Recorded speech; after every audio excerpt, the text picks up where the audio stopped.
Welcome to the Energy Conversations podcast, your go-to source for unpacking the complexities of the South African energy sector. My name is Thokozile Zambane. I will be your guide, and every 2 weeks, we will be on a journey of bridging the knowledge gap surrounding South Africa's energy sector and the transition to a low-carbon economy.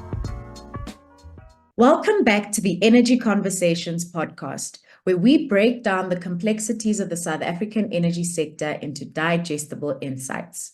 I am your host, Thokozile Zambane, and in today's episode titled The Role of Hydrogen in South Africa's Energy Sector, we aim to provide an understanding of hydrogen and its role in South Africa's energy sector.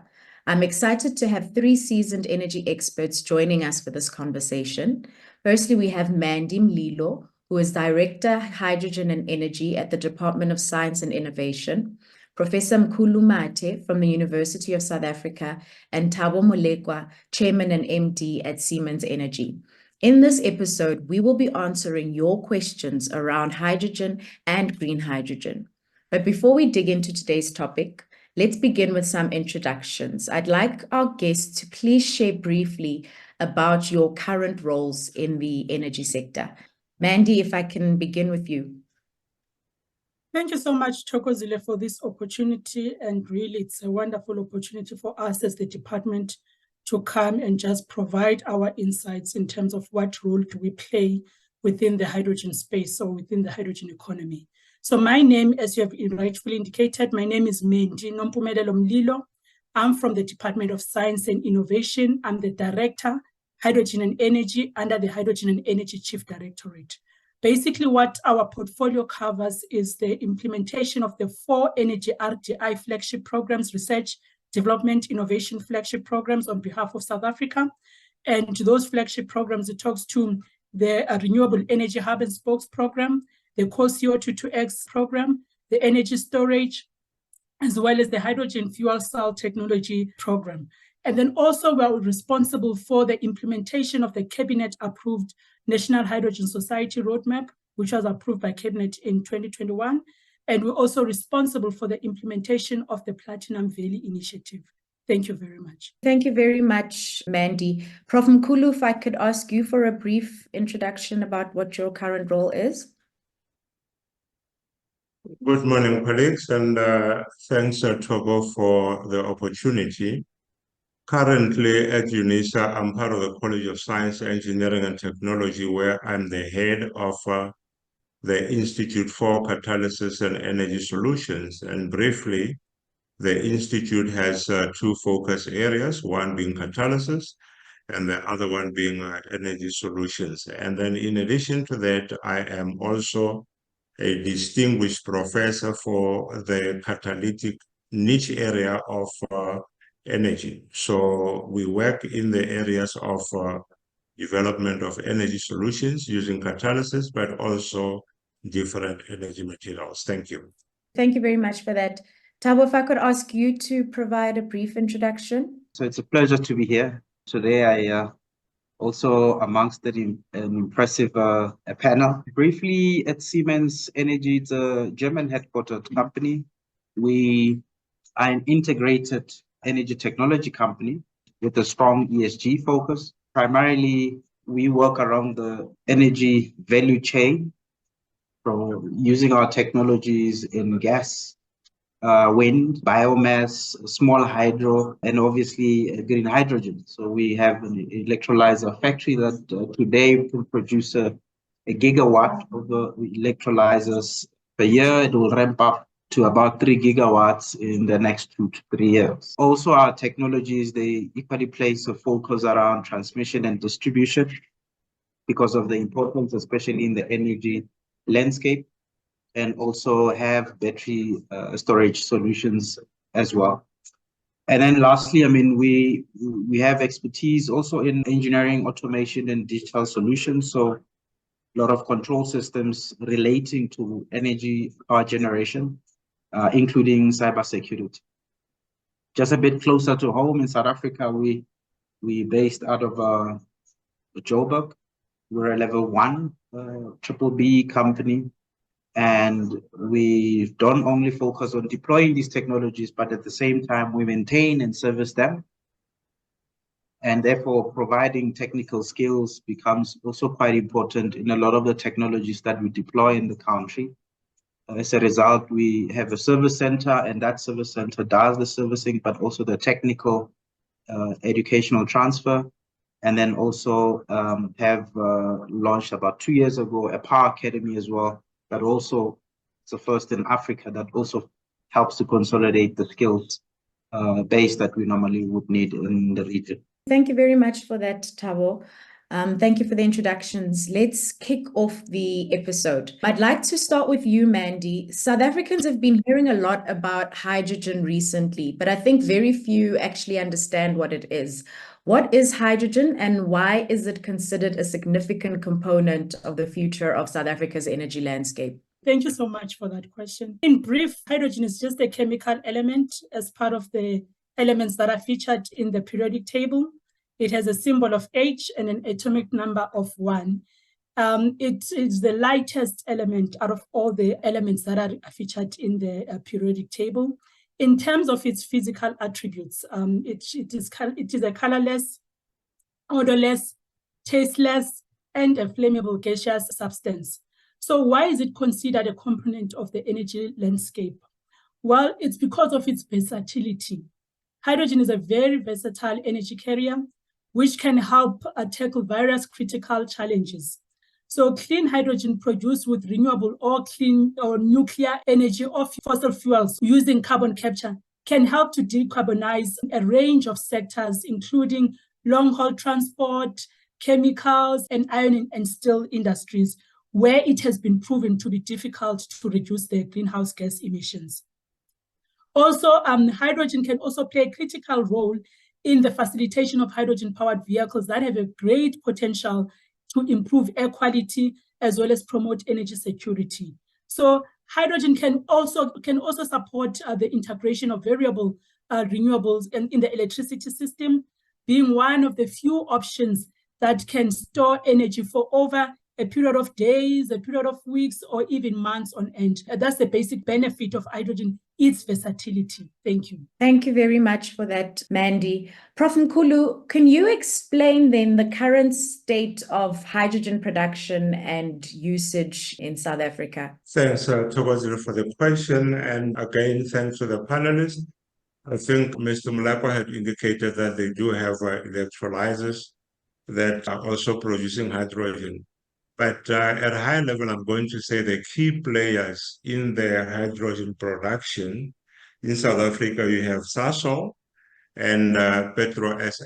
And then annually, there is about 2.4 million tons of hydrogen that are produced. And that is classified as gray hydrogen. And this hydrogen finds use and application mostly in synthetic fuels and in chemicals. Going a little bit further, I would say the current price is at about 300 rand per ton, with the European Union looking at a future price of about 26 rand per kilogram. And Mandy did mention the Hydrogen Society Roadmap, which also has set targets in terms of the amount of hydrogen that we envisage to produce. So long and short of it is that hydrogen is produced, but it is specific to industry needs. It is not yet integrated greatly into transportation or also into household use in terms of electricity. Thank you. Thank you for that. I guess the follow-up question is, why is that, and what are the main challenges facing the adoption of hydrogen energy in South Africa broadly? Thanks, Thabo, for the question. And I think as indicated, hydrogen as a symbol H, we take it from water, which is H2O. And so with and about South Africa, we know it to be a water scarce country. And so the scarcity is a challenge in that the electrolysis process needs a continuous water flow or a continuous supply.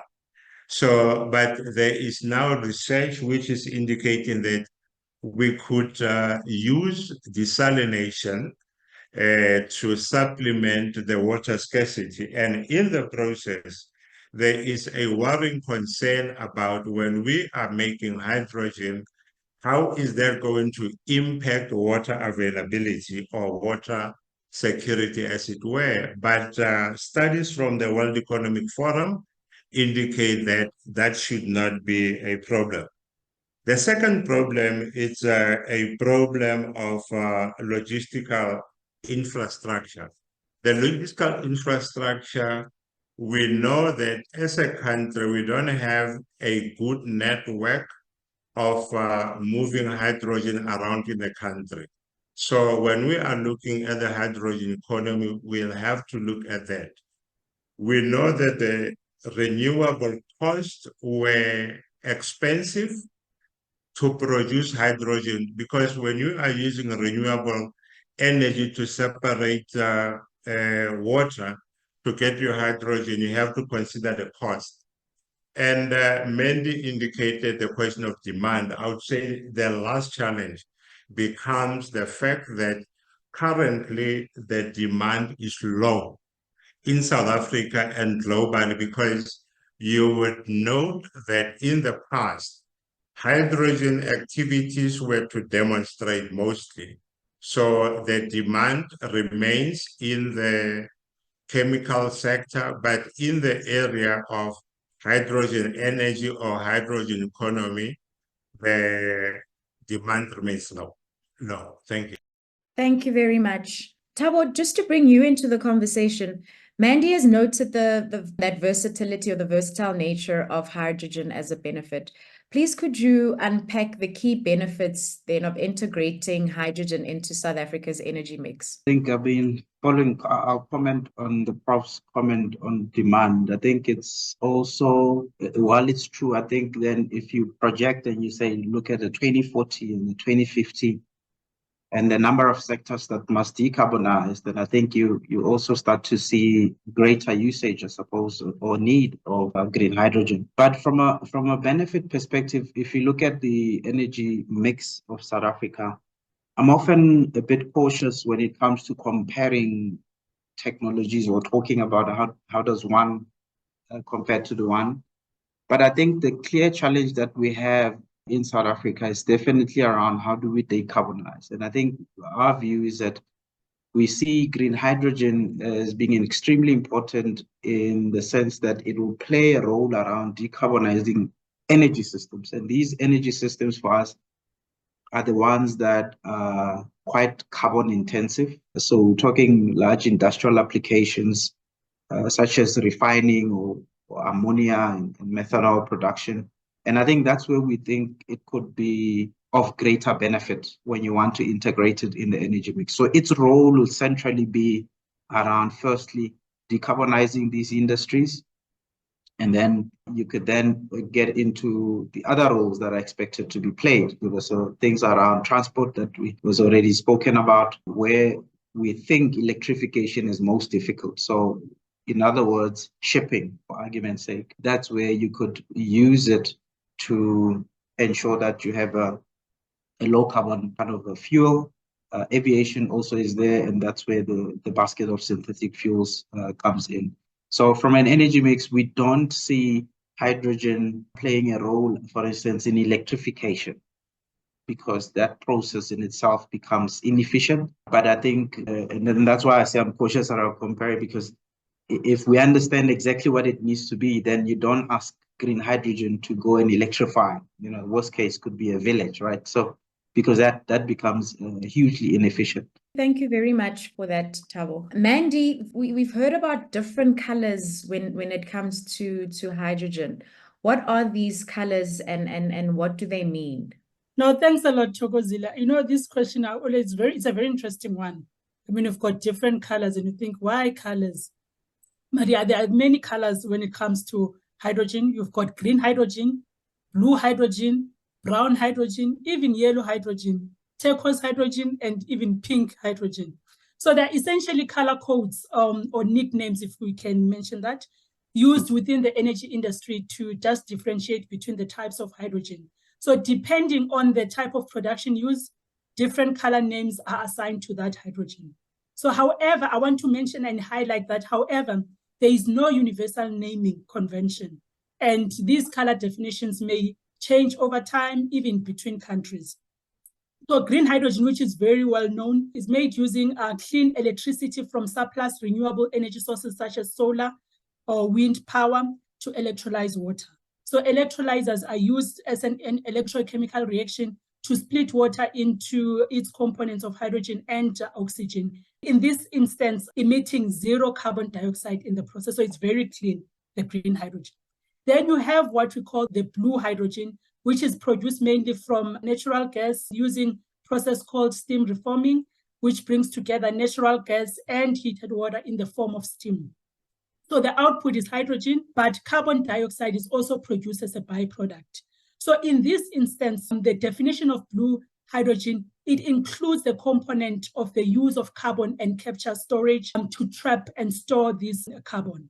We also have gray hydrogen, which is created from natural gas or methane using steam methane reformation, but without capturing the greenhouse gas emissions in the process. So gray hydrogen is essentially the same as blue, but the only differentiating factor is that in the blue, there's a utilization of carbon capture storage technology. So then you have brown hydrogen, which is made from fossil fuels through the use of gasification method. Then you also have pink hydrogen, which is generated through electrolysis powered by the nuclear energy. Thanks. Thank you very much. It really is a hydrogen ray of colors. Thabo noted that his apprehension to having any comparisons, and the important starting point being that we firstly need to understand what the role of hydrogen actually will be before we get into does it compare with other sources. In terms of the colors and the rainbow of colors that we hear about with hydrogen, green hydrogen seems to be getting a big focus. What role do you foresee green hydrogen playing in contributing to South Africa's hydrogen economy journey? No, thanks a lot. I think I do support the sentiments that were shared by Thabo. When you look at, not like in, I would say, medium to long term, there is a potential that green hydrogen can play in supporting South Africa's aspiration towards the hydrogen economy journey. My sense, based on my engagements with the stakeholders and based on the platforms that I've been exposed to, I believe that heavy industry, heavy-duty road transport and shipping offer the largest opportunities to deliver fossil fuel and emissions savings. And these are the opportunities that can come with the integration of the green hydrogen to support the reduction of greenhouse emissions in these sectors. And I believe some key hydrogen technologies that are embedded within the green hydrogen, it's such as the direct reduced ion, which we call it DRI, for steel manufacturing, the use of ammonia in shipping vessels. You can use green ammonia in the shipping vessels, the use of synthetic fuels in aviation. Those are not yet commercially available, but however, there are a number of demonstration projects that are increasingly steadily being supported by governments globally.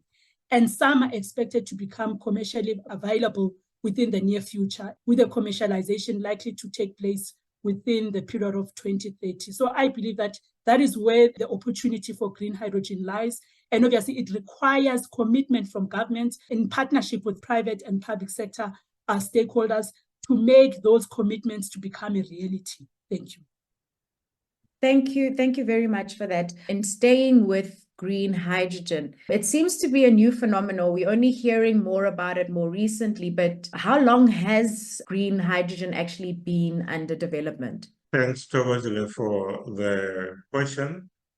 I would say it's been about 20 years, and maybe I should preamble that by saying, when you look at fuel cells, 1859, Sir William Grove is credited for having invented or developed a fuel cell. And when you're looking at green hydrogen, where I say the efforts date back to 20 years, it is the integration of wind and solar in saying, can you make hydrogen? And then gradually there has been technological development, but still today, there are several issues that are claimed to delay its large-scale application and thus starving the market. So the distance between research demonstration and implementation is always tricky because you'd have to say who is going to fund that big jump or transition into commercializing. So green hydrogen has been in the research space for about the past 20 years. Thank you for that. And in terms of South Africa's own hydrogen strategy, how does our strategy align with global hydrogen initiatives and targets? I think we should have reversed that question because 2006, we were fortunate to be entrusted with the development of the Hydrogen South Africa strategy. And it went through Parliament, it was funded, and now we have the hydrogen roadmap. But in answering your questions, I'm going to talk about three things.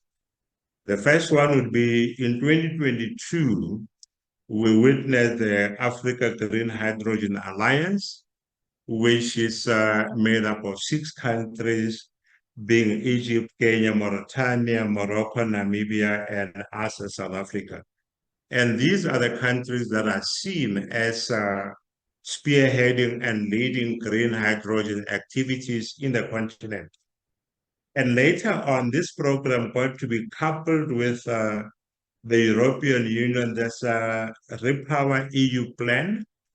And this plan was aimed at accelerating the development of energy, with the targets being Europe would want to import about 10 million tons per year of green hydrogen from Africa in the future.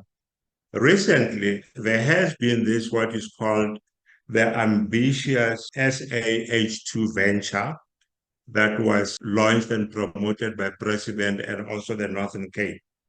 So this is an innovative blended finance fund, and then it is supported mainly by Climate Fund Managers and Investment International of the Netherlands. Involved also are Sanlam of South Africa, DBSA, IDC, and also other strategic partners. The ambition of the project is that they hope to raise about $1 billion, which would be directly from South Africa and others. So we would then say that is for the reindustrialization of South Africa.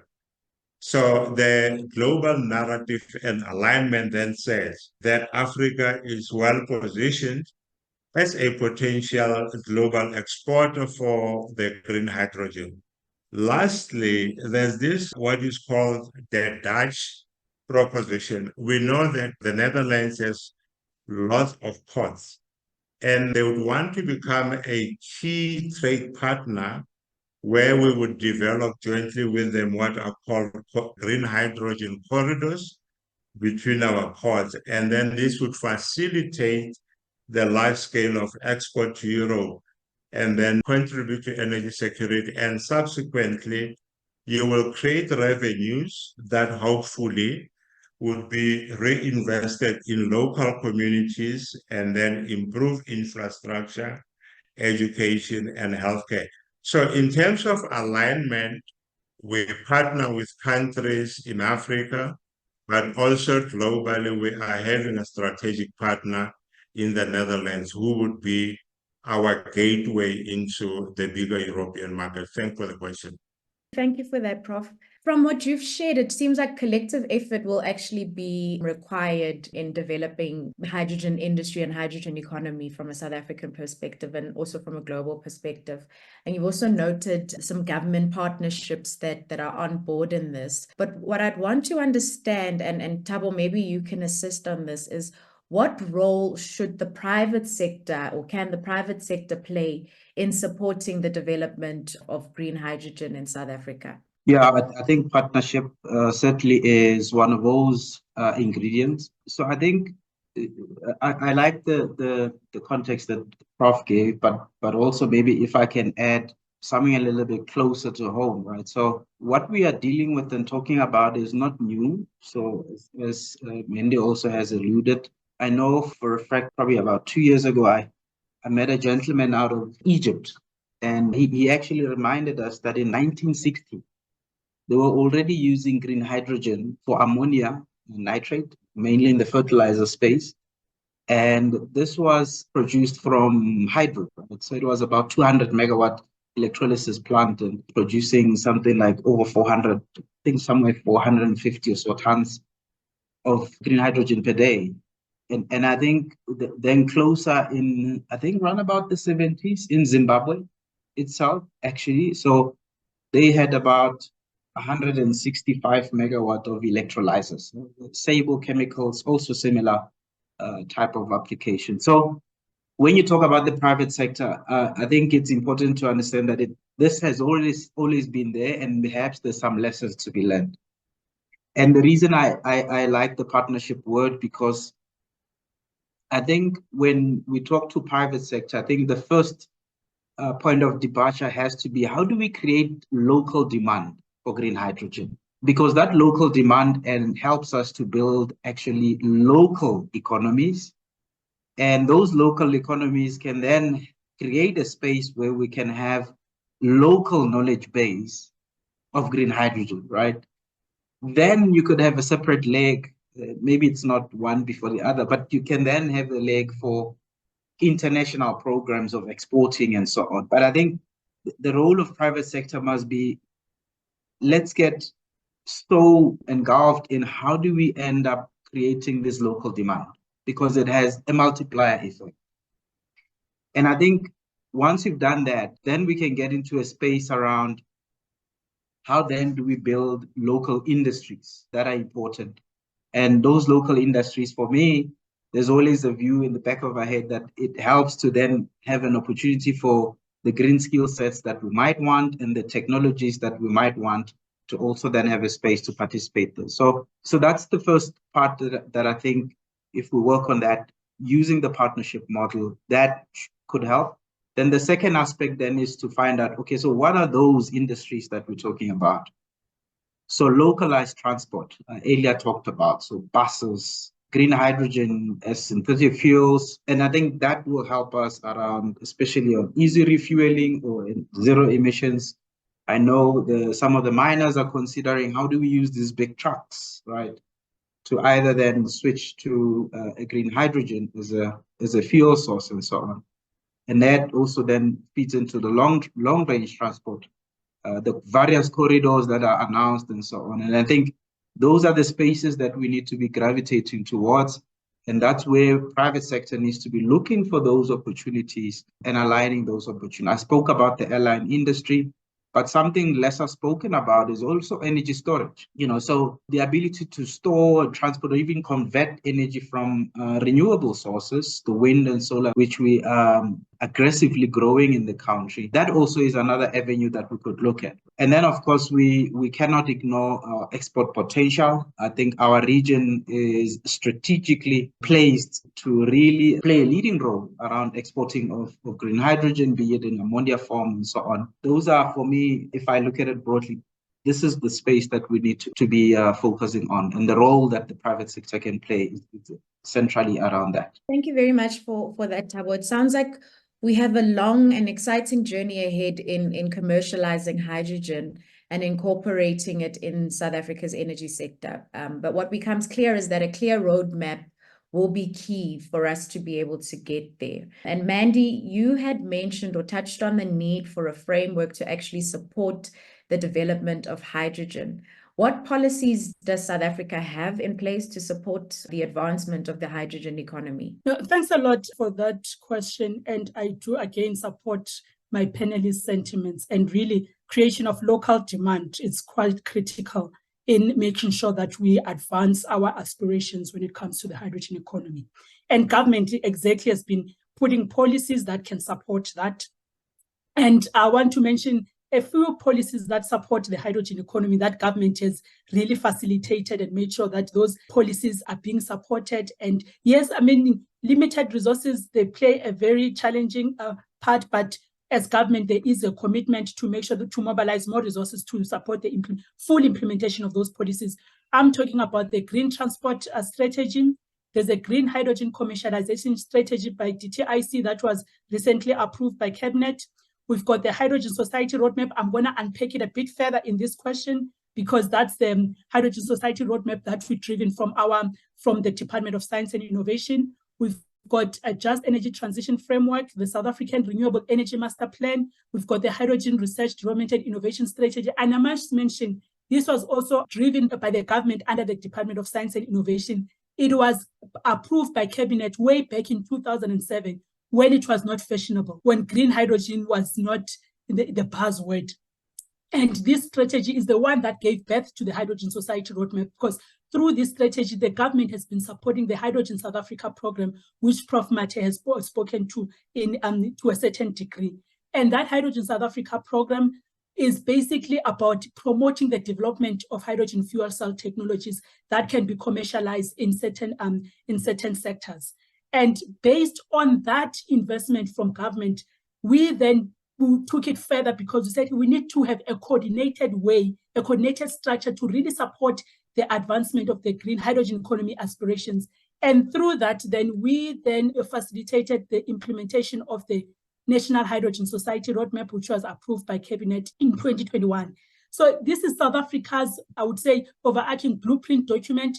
It articulates the country's aspirations in developing a local hydrogen economy that is globally competitive in order to leverage both the domestic and the global demand for low emissions hydrogen. So central to the vision of the Hydrogen Society Roadmap is the utilization of the hydrogen roadmap itself as a potential game changer to reindustrialize the country, to become an exporter of cost-effective green hydrogen to the world, as well as leveraging on its abundant mineral resources and natural resources such as solar and wind.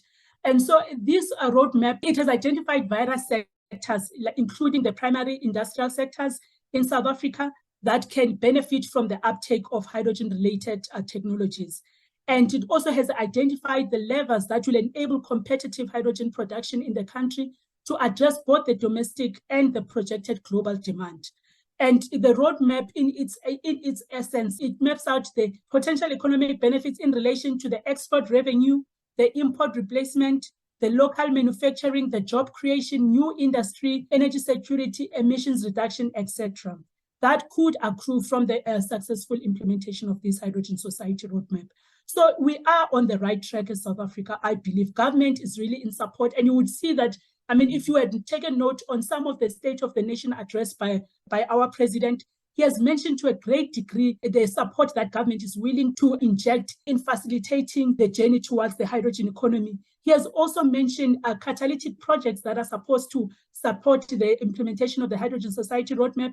And one of those catalytic projects that he has mentioned, which is part of the catalytic project that is outlined in the Hydrogen Society Roadmap, is the Platinum Valley Initiative. I think Thabo has mentioned it to a certain degree as well. That is the initiative that government wants to promote the local demand of hydrogen, at the same time positioning ourselves to be able to be the exporter of green hydrogen. So basically, through that initiative, government is planning to create hydrogen economy clusters, along the N3 to Molekoa mine through to the Durban port, where you create hydrogen demand through conversion of fuel cell buses, conversion of all the demands that will ensure that we create that hydrogen production demand along the clusters that can be created along that valley, the hydrogen corridor valley. So I believe we are on the right track. The Hydrogen Society Roadmap is there, and all the other policies are there to complement and support the vision that government has when it comes to supporting the hydrogen economy. Thank you.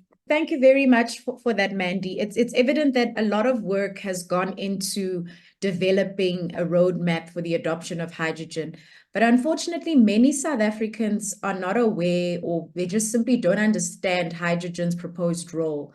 How can public engagement and awareness be increased regarding the benefits of hydrogen? Well, I think I will just be very brief on this one. I think, and I want to really highlight, and this is the sentiment that we have from the government perspective, the public awareness and engagement is very critical in supporting the transition towards the hydrogen economy. And we believe one of the levers that we can utilize that can fast track that process is the safe and successful demonstration of hydrogen systems, such as hydrogen fuel cell vehicles and public transportation means that can be converted to hydrogen fuel cell powered modes. And then I will also believe that and the creation of employment opportunities in the region, that it can also employment opportunities that are linked to the deployment of hydrogen fuel cell technologies. It can also create and contribute to that improved public awareness and engagement. We also believe that the technology awareness is also critical to support the wider applications in the transportation, and also participation and supporting large-scale hydrogen fuel cell technology exhibitions will also really play a critical role. I think when we put it on the grassroots level, I want to mention that as government, we have supported deployments in rural communities. For example, one of our very first fuel cell systems were deployed in the Eastern Cape, where it powered three schools in the Eastern Cape. That was a way of us trying to create and facilitate that public awareness and the buy-in of the technology itself. So we have since moved on, and we have really fast-tracked the implementation of these deployments. The recent one that we've done is through the support of our Minister, Prof. Blade Nzimande, who has been facilitating the implementation of hydrogen fuel cell powered technologies in the schools. And one of that, we have just recently done a media lab that is it's an integrated state-of-the-art containerized media lab that is supported by a photovoltaic energy system, also connected to a fuel cell powered system. Those are the means and modes that we are using as government to try and facilitate the uptake and try to facilitate the buy-in from the stakeholders, because we believe that with the technologies that we are deploying, they need to know to the realities or the needs of the communities, even at grassroots level. So that is one way the government is trying to facilitate and really increase the public awareness and engagement component when it comes to the hydrogen economy. But high level, government, we've already initiated processes where we are looking into how do we come up with a standardized framework when it comes to hydrogen trade and certification. And there's work currently underway that is led by the South African Bureau of Standards, where we're trying to come up with a coordinated, concise and coherent code, safety and awareness standards that can drive the hydrogen trade locally as well as internationally. So those are the means and the instruments that we are currently utilizing as government in partnership with the public and the private sector stakeholders. Thank you. Thank you. Prof. Mkhulu, Mandy's touched on the integration of hydrogen in a number of areas. How do you envision the integration of hydrogen into existing energy systems such as power grids and transport networks? What are the potential benefits and challenges? Thanks, Thabo, for the question. I think I'm glad to be part of this panel because we feed onto each other in terms of complementarity in responses. I would start by saying we are beset with a reality that says, as Africa, we have a massive energy gap where roughly about 600 million Africans currently lack access to electricity. And when we are engaged with international partners, they will talk about power to gas network, power to power network. So that then involves blending hydrogen with natural gas, utilizing it in a microgrid to decarbonize the electricity sector. And I think when Thabo talked about the agenda for decarbonization, he also indicated that the affordability of using hydrogen in electricity, it's hard. and it's not maybe an optimal solution. Subsequently, then that's why you would have hydrogen-based integrated energy systems where you have hydrogen and water storage to handle the imbalances around and improve energy efficiency. So the hydrogen systems, we also have those that are short-term energy storage technologies like batteries and supercapacitors. Those would be used to improve on the efficiency and improve on results. So the technologies that offer potential solutions, they are also increasing diversity of energy sources and to meet global demands towards a cleaner energy. And I would end by saying, former Minister Casrals once indicated that the abundance of platinum in South Africa linked to the fuel cells poses a threat where people would say they cannot be beholden to South Africa to get access to platinum. Therefore, what Thabo said about local industries, local expertise becomes very important in that we should be able to find our local solutions. And rightly when Mandy said in Kofimvaba, they deployed the demonstration project of hydrogen, we would want to say, what is their visibility and how do they continue beyond demonstration? But, excuse me, but how do we then make it a nationwide demonstration that would then split into SADC? Because we have talked about partnering with other countries. Then other things would follow. Thank you. Thank you very much. We've spoken a lot about the use of renewable energy in hydrogen production. Thabo, how do you see the scalability of hydrogen production from renewable energy sources evolving in the coming years? And what are there any drivers or are there any barriers perhaps to that happening? Maybe I approach this differently with always context helps. So I mean, it's quite clear that technology advances rapidly. We used to do, call it about a dozen of pilots across mostly Europe, but across that, and we learned a lot out of that.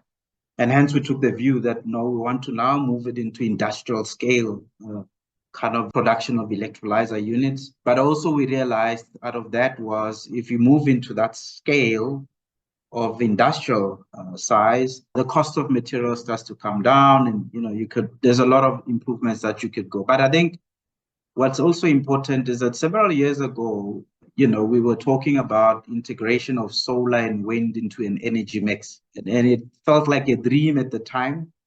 And technology has advanced, and also what we have seen is cost has also come down drastically.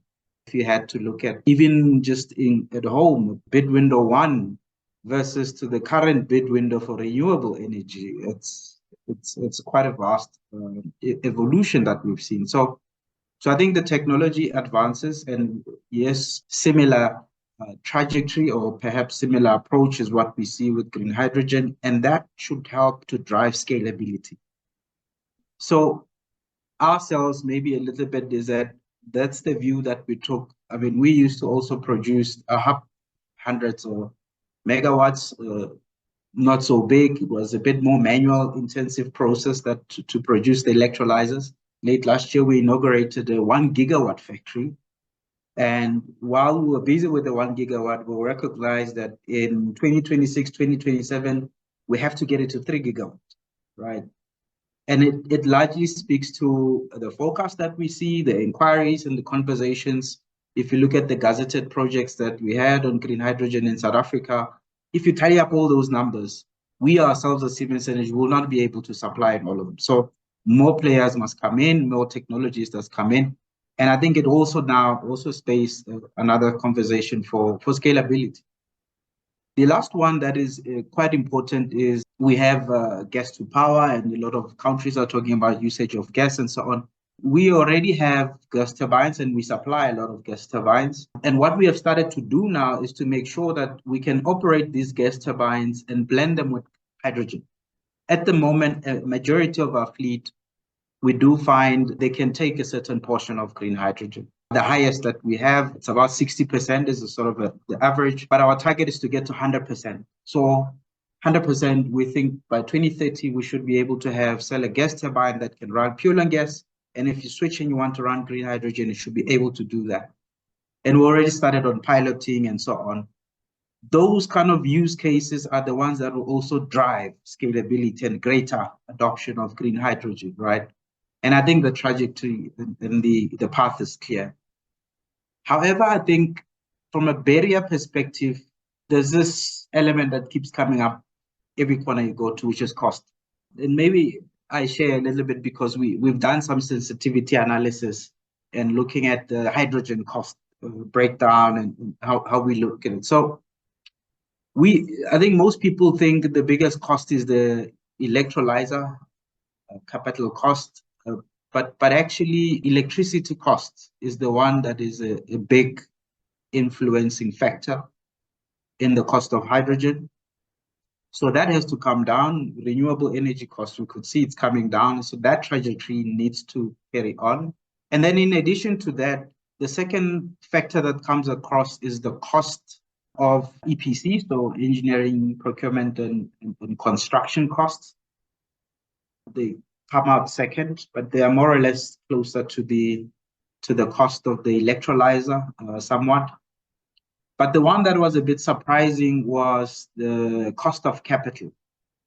So, South Africa, I think, ranks higher, relative to, for instance, Germany, right? So if that cost doesn't come down, it impacts the price of hydrogen. And I think this is some of the conversations, and this is where some of the policy instruments needs to be looking into those factors and saying, how do we systematically normalize some of these factors to encourage this economy to come into being, right? So from our side, the electrolyzer cost, of course, it is a focus, and we keep working on it, and we'll continue to work on it to reduce the cost. But I think there are other factors that still also require a greater focus. But I think having said all of that, I think there are some clear key drivers and in growing and scaling up this production of green hydrogen. And I think, Mandy touched on it, policy can play a strong link here. For instance, if you provide sufficient guidelines to developers on development of projects, so how do you certify projects? Which one is green, is greener than, how do we need to gravitate to clarifying that? Because it also has a huge impact on the viability of a business case, right? It's because all the time when you talk about green hydrogen, we're always comparing to gray. But I think if we get into a space where policy can help to guide there, it then helps to drive stronger or better business cases. And I think that's where sometimes we see some of our developers getting stuck on. In addition to that, incentives for green products and taxes on carbon products will encourage companies to act faster. And I think that's also part of the conversations that I think policy can be a useful instrument in this case to help that sector. Thank you very much, Thabo. I think it's quite important as we are working towards and building towards the South Africa of the future with all the technological advancements and the amazing opportunities that hydrogen can present for industry. I think it's quite important that we also remember the realities of the current situation that South Africa finds itself in, and specifically from an unemployment perspective. I mean, currently the official unemployment rates, I think, is sitting at about 32, if not more %, with youth unemployment being over 40%. So the real challenges then is, and I guess the question is, how does hydrogen production tie into South Africa's job creation and economic development goals? And I want to actually ask that to Mandy. Thanks a lot for that question. I think it's very pertinent. It's one of the pertinent questions that we're facing as government, because I believe government's role is about really making sure that whatever investments we put, it's about addressing those investments must, in a way, be able to address some of the key government priorities, such as alleviation of poverty, reduction of unemployment rate, increasing the economic growth of the country. I want to start by saying that because we're aligning ourselves with global standards, I think South Africa, we need to pride ourselves that whatever we do, it's aligned to to the global best standards. So based on the Global Hydrogen Review 2022, which was undertaken by the International Energy Agency, and I must mention, this is one of the critical documents that are used globally to inform policy discussions. We recently supported our Minister, Prof. Leighton Nzimande, in a ministerial meeting discussing hydrogen economy in Japan, where they were using the findings that came up from this global hydrogen review. So it's very critical. So as government, we're always trying to make sure that whatever we do, we align to what is the latest on the global front. So this review, what it has identified, or what it has estimated, that hydrogen demand, there's approximately 200 million tons that will be needed by 2030 to be on track for net zero emissions by 2050. It also says that meeting government's climate pledges would require at least 34 million tons of low emission hydrogen production per year by 2030. And it also further mentions that a path compatible with reaching net zero emissions globally by 2050 would require approximately 100 million tons per year by 2030. Why am I mentioning this aspect of the report? Is because this highlights the need for governments globally, including South Africa, to intensify their efforts beyond just meeting the current climate pledges and commitments. So therefore, there is a need for scale, collaboration, investment, and innovation to transform the commitments made into actionable interventions.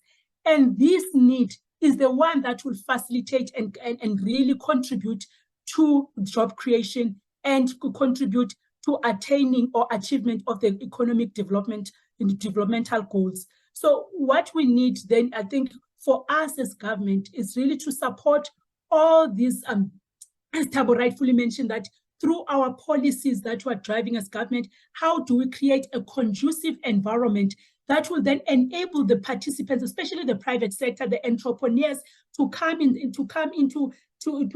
be able to participate effectively through the incentives and the measures that government can provide through the necessary policy interventions that we are creating. Then that will enable those stakeholders or those partners to be able to be revitalized, to be able to, for their companies to be able to flourish. That way it creates an environment where jobs are created. It creates an environment where then we're able to, as government, through those instruments, we're able to facilitate the creation of the jobs, and then we're able to try and really reduce the unemployment rate. So I think that is, in essence, that is what how the hydrogen production is linked to addressing the job creation, by making sure that government really participates in the hydrogen economy by, as rightfully Thabo indicated, by providing the necessary incentives and the measures that can really revitalize, reindustrialize all these companies, all these institutions that can then be able to address the job needs of the country. Thank you. Thank you very much for that, Mandy. And maybe, Prof, just a final one for you. You noted infrastructure as a challenge when it comes to the adoption of hydrogen. What infrastructure actually is currently in place for hydrogen production, storage, and distribution in South Africa? Well, I think, thanks for the question, Thabo. And the current infrastructure, let's start by establishing a shared understanding. When we say the production infrastructure would have your pipelines, liquefaction plants, trucks, storage facilities, compressors, dispensers to deliver the fuel. And we have mentioned Sasol. Sasol has their infrastructure for their products. And I think Thabo and Mandy both mentioned big trucks. We know that Anglo launched their big truck for underground mining. And then Impala Platinum, when Dr. Naledi Pandor was Minister of Science and Innovation, did launch a golf cart and they were trying to use hydrogen to ferry the workers around. So you would say there are private company-led initiatives in response to their decarbonization agenda, but also with regards to being compliant. So the infrastructure for distribution is regulated by the following acts that are in place. Number one, you would have your National Environmental Management Act, the Gas Act, the South African National Standards, the Petroleum Products Act, and the National Energy of South Africa, which is NERSA.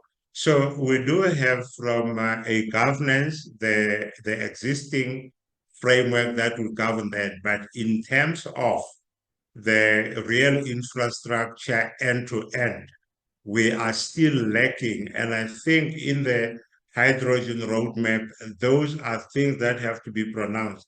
Because when you are looking at the project that is going to be unfolding in Northern Cape, you then say all the hydrogen that is produced there, congruent to what Thabo was saying in terms of localization, it should not be done in Northern Cape and away it goes. It has to be done in Northern Cape with part of it being used into the country. So much as we have the electricity distribution network, it becomes important that the partnership with government and private companies has to say, what network are we going to put in place for such distribution? Thank you.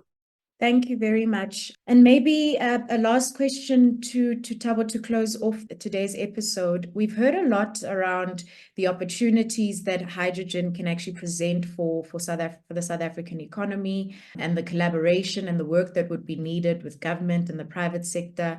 But Thabo, perhaps to close this off, what are the next steps for South Africa to then become a key player in the global hydrogen economy? Yeah, it's a very important question. I perhaps will talk about the ingredients. There could be more, but this is the ingredients that I see.